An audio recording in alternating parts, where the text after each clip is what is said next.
সংবাদ মাধ্যমে লিখেছে যে হাসিনা নরেন্দ্র মোদী দাসীর মতো কাজ করেছে। কিসের মতো? দাসী যেভাবে সেবা করে ওরা এতদিন ভারতের সেবা করেছে। আর শেখ হাসিনা হলো সোনার ডিম পাড়া হাঁস। এই সোনার ডিম পাড়া হাঁস হাতছাড়া হয়ে গিয়া ওদের মাথা পাগল হয়ে গেছে। আর বাংলাদেশের মানুষ সুখী আছে এটা ওরা দেখতে পারতেছে না। আর এই হিংসার থেকে একের পর এক ষড়যন্ত্র করে বাংলাদেশের পরিবেশকে বিশৃঙ্খলা করে তারা বুঝাতে চায় বর্তমান সময়ের চেয়ে ওই হাসিনের আমলই ভালো ছিল। এদের এত খেপার কারণ কি? 1 বছর আগে বিএনপির নেতা গয়েশ্বর চন্দ্র রায়, নিপুণ রায় ওদেরকে হাসিনার পুলিশ ধরে রক্তাক্ত করলো, তখন ওরা প্রতিবাদ করলো না। যেই যে চিন্ময়কে ধরছে ওরা খেপে লাফে উঠছে। তার মানে বোঝা যাচ্ছে ওরা আসলে হিন্দুদের পক্ষে না, ওরা শুধু ইসকনের সন্ত্রাসীদের পক্ষে। ওদেরকে কাজে লাগিয়ে বাংলাদেশে বিশৃঙ্খলা করে তাদের ভালোবাসার পিয়ার লাল হাসিনাকে দেশে ঢুকাইতে চায়। এ কথা কর না কে? ভারতের সংবাদ মাধ্যমে লিখেছে যে হাসিনা নরেন্দ্র মোদী দাসীর মতো কাজ করেছে। কিসের মতো? দাসী যেভাবে সেবা করে ওরা এতদিন ভারতের সেবা করেছে। আর শেখ হাসিনা হলো সোনার ডিম পাড়া হাঁস। এই সোনার ডিম পাড়া হাঁস হাতছাড়া হয়ে গিয়া ওদের মাথা পাগল হয়ে গেছে।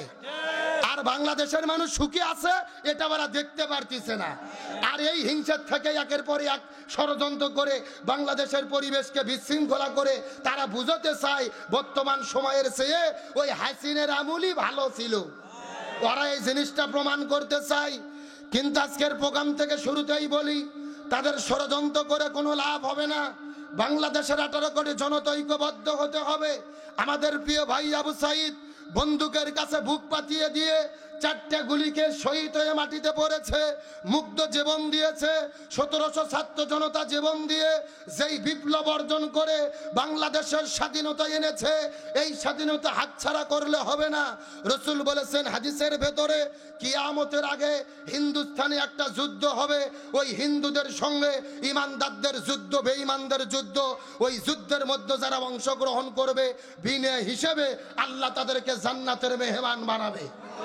সুতরাং আজকের প্রোগ্রাম থেকে পরিষ্কার করে বলি, ওরা যদি আমার দেশকে নিয়ে ষড়যন্ত্র করে, আমার দেশে আক্রমণ করে, আমার দেশের একটা মাটি নিয়েও 1 ইঞ্চি মাটি নিয়েও ষড়যন্ত্র করতে চাই, বাংলাদেশের 18 কোটি জনগণ হাতে হাত রেখে কাঁধে কাঁধ রেখে প্রয়োজনে কাপনের কাপড় মাথায় বেঁধে এই দেশের স্বাধীনতা সার্বভৌমত্ব রক্ষা করতে আর একবার রাজপথে নামতে কারা কারা রাজি আছেন? দুটি হাত আল্লাহকে তুলে দেখা। আমার প্রিয় বন্ধুগণ, মুসলমান ভাইরা গভীর মনোযোগ। আমার নবীজি জমিনের মধ্যে শান্তি কায়েমের জন্য 17 বছর বয়সের ভেতরে এই জমিনের মধ্যে আমার নবীজি একটা দল গঠন করেছিল। সেই দলের নাম হলো হিলফুল ফুজুল। কি নাম বললাম? গভীর মনোযোগ দিয়ে কথাগুলো বোঝার চেষ্টা করবেন। নবীজি 17 বছর বয়সের ভেতরে এই জমিনের ভেতরে শান্তি প্রতিষ্ঠার জন্য একটা দল গঠন করলো। হিলফুল ফুজুল নামক দলটা গঠন করার পরে 17 বছর থেকে শুরু করে 40 বছর পর্যন্ত 23 বছর ধরে নবীজি জমিনের মধ্যে শান্তি কায়েমের জন্য চেষ্টা করলো। কিন্তু আমাদের নবীজি 23 বছরে এই জমিনের ভেতরে শান্তি কায়েম করতে পারলো। এ গভীর মনোযোগ দিয়ে বোঝার চেষ্টা করবেন। নবীজি 23 বছর ধরে চেষ্টা করলো কিন্তু শান্তি কায়েম হলো না। নবীজির বয়স যখন 40 বছর হয়ে গেল, ওই নবীজির উপরে যখন আল্লাহ তাআলা কোরআন নাজিল করে দিলেন, আমাদের নবীজি এই কোরআনের দাওয়াত দেওয়া শুরু করলেন। এই কোরআন যখন জমিনের মধ্যে কায়েম হয়ে গেল, এই জমিনের মধ্যে তখন শান্তি কায়েম হয়ে গেল। 40 বছর থেকে শুরু করে 63 বছর পর্যন্ত নবীজি 23 বছর চেষ্টা করলো, জমিনের মধ্যে শান্তি কায়েম হয়ে গেল। কিন্তু আগের 23 বছরে নবীজি শান্তি কায়েম করতে পারলো না। নবীজির জীবনটা 2 ভাগে ভাগ করার চেষ্টা করেন। নবুয়ত পাওয়ার পরের 23 বছর আর আগের 23 বছর।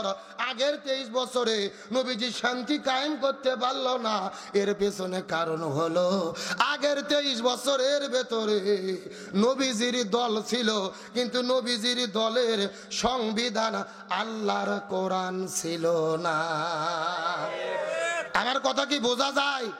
খুব ভালো করে বুঝবেন। আপনার আমার মতো 2 টাকার ছুটকে পাটকে হুজুর না, এলাকার তেল তেলা গোয়েন্দার নেতা নয়। স্বয়ং নবী 23 বছর চেষ্টা করেছে এই জমিনে শান্তি কায়েম করতে, কিন্তু তার দলের দ্বারা শান্তি কায়েম করতে পারেনি। তার কারণ কি?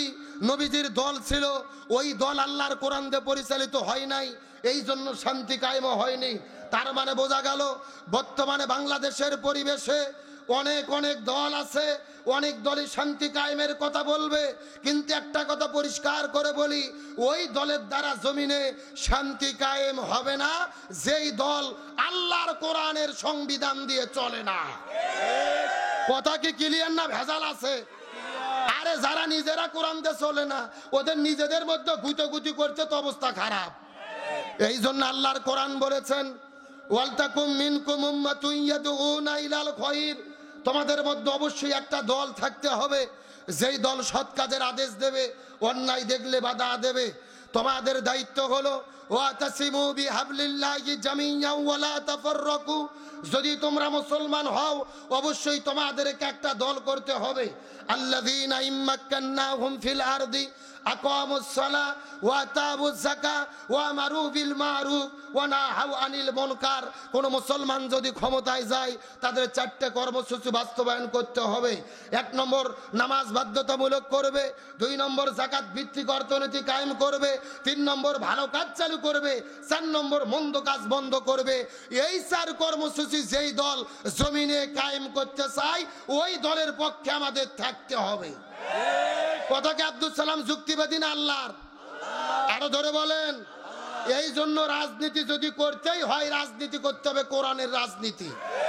আল্লাহর কোরআন বলেছেন, ওমাইয়াবতাগি গায়রাল ইসলামি দীনান ফালা ইউকবালা মিনহু ওয়া হুয়া ফিল আখিরাতি মিনাল খাসিরিন। মনে রেখো, কোরআন বাদ দিয়ে যদি কেউ বিবাহ করে ওই বিয়ে আল্লাহর দরবারে কবুল হবে না। কোরআন বাদ দিয়ে যদি কেউ ব্যবসা করে ওই ব্যবসা আল্লাহ কবুল করবে না।